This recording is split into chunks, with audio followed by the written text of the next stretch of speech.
Hi, this is Jamey with Stonemeyer Games, and today I'm excited to talk to you about my favorite game mechanism in Islebound, a game by Ryan Lockett and Red Raven Games. Islebound is kind of like a worker placement game. It's a worker movement game, really, where you have a ship that's moving around on these islands and taking actions on those islands.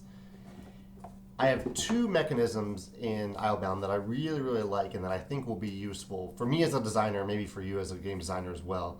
And they're both closely tied to one another. In fact, they're right next to each other on this little scoreboard.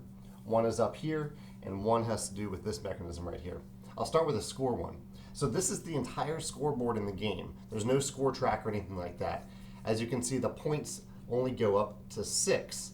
But in this slot, in the 7th slot, go these little tokens, or one of these little tokens. And what this says is, when you get up to 7 points, you gain this token, and you gain an immediate bonus for getting to 7 points. And these are all different. Like here's one that says gain 7 points and 3 wood. They're all 7-pointers. Here's one that's 7 point and a sea monster. And what's really cool about this, a couple things that are really cool about this. One, it gives players a reason to try to get up to that 7-point level as early as possible. We're going to get some cat on camera action in a second here. And the other, excuse me, Biddy. So Biddy wants to join us for a minute. So one, it encourages you to get points early in the game and often, rather than just waiting for the end of the game. Two, and this is the really clever thing, really clever. In games where you're keeping track of the score throughout the game, there are only a few components that really are conducive for that. One is a score track that goes around the board. Another is having tokens like in Small World, where your tokens are points. In Scythe, we did this with coins. You have coins that are points. The coins are exactly the same as points at the end of the game. So you have this. That's how you quantify it. Other games have little score tracks that kind of zigzag back and forth, and that can be confusing.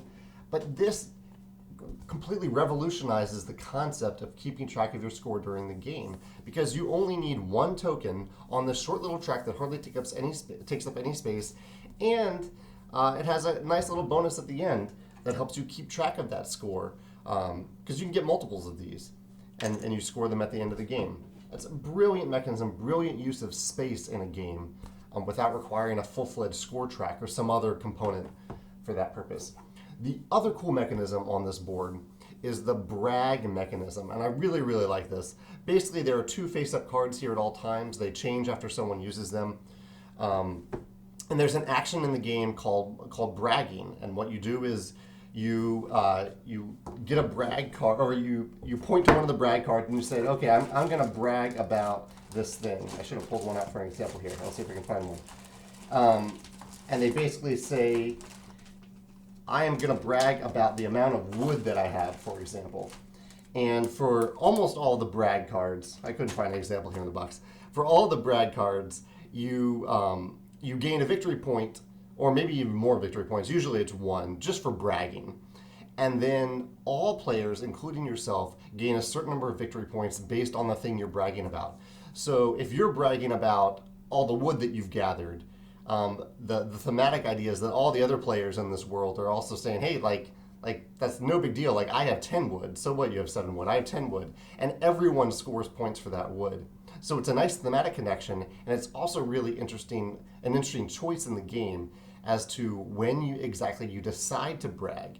Because sure, you may have that brag card out there for wood, and you may be accumulating wood for that brag action, but you might look over and see that another player also has a lot of wood. So you might try to time it for when that player doesn't run out of wood. The last part about this that is really clever is that it allows the game to have public goals without discouraging players from ever pursuing them. Because in some games, you might have a public goal that a player accomplishes and then it's gone. And so if another player was going after that same goal, they're left in the dust because they were gathering all that wood and they're not going to score for it. In this game, the brag mechanism still allows for that player to reap the benefits of pursuing that goal, even though the goal has been taken by another player. Really clever mechanism. I love this brag mechanism in terms of any game that has public objectives like this is the best way to do it, I think, to have this brag mechanism. So yeah, two really, really cool mechanisms in Islebound. I'd love to hear what you think about Islebound if you've played it, if you have a favorite mechanism, or if you have another game that does scoring in a clever way or scoring of public objectives in a clever way. Thanks.